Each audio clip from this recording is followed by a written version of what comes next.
Prophet Nicholas Suguye na akapiga dua na kuitabiria Simba kufika mbali zaidi katika mashindano hayo ya mwaka huu, na akasema mwaka huu Simba anaweza kufika mbali zaidi. Wacha tuone kama utabiri unaweza kutimia. Kuna hii klabu ya South Africa inaitwa nini? Stella nini? Eti naona wanaingia kwenye mapango ya waganga. Wameingia kwenye mapango ya waganga, wanaloga. Nimeona wameenda kwenye mashimo.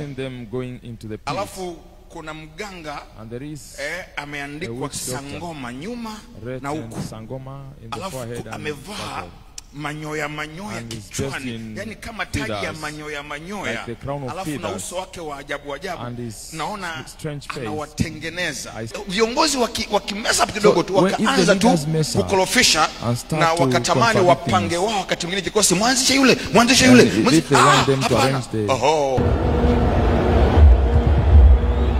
The chance now for the equalizer, and there it is.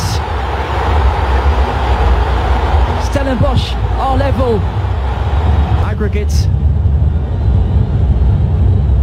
Prophecy niloitoa mwaka jana nilisema naona kwanza wanaingia nusu finali, alafu wanapambana kuingia.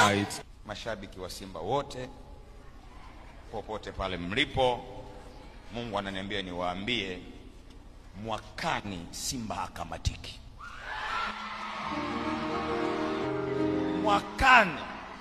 Mwakani naiona Simba inaingia kwenye mashindano makubwa, mashindano yale yajayo atakayoingia kwenye CAF. Na muona Simba anaingia nusu finali. Eli Mpanzu aleka pasi ya kupembeleza, Zimbweka cross utamdesa Mkwala, watu wanasubiri sarakasi.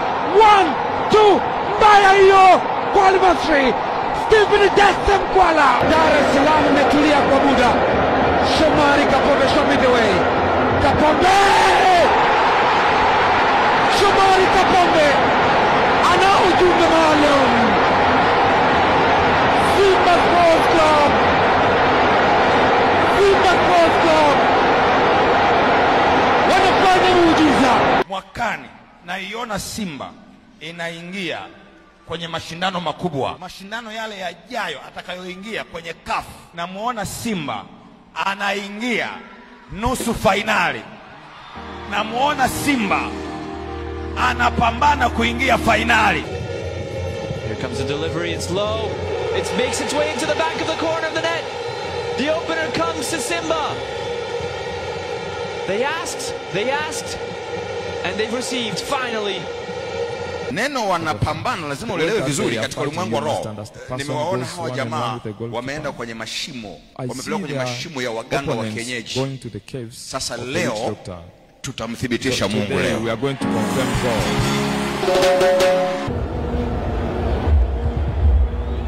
The chance now for the equalizer, and there it is.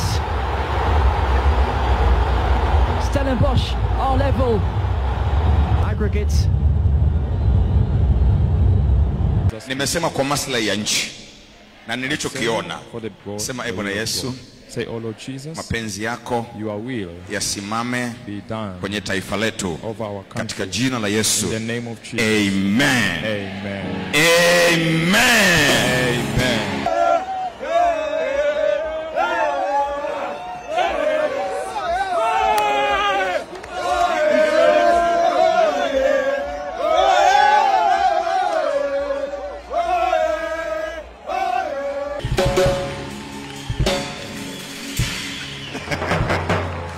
Mungu awabariki sana. God bless.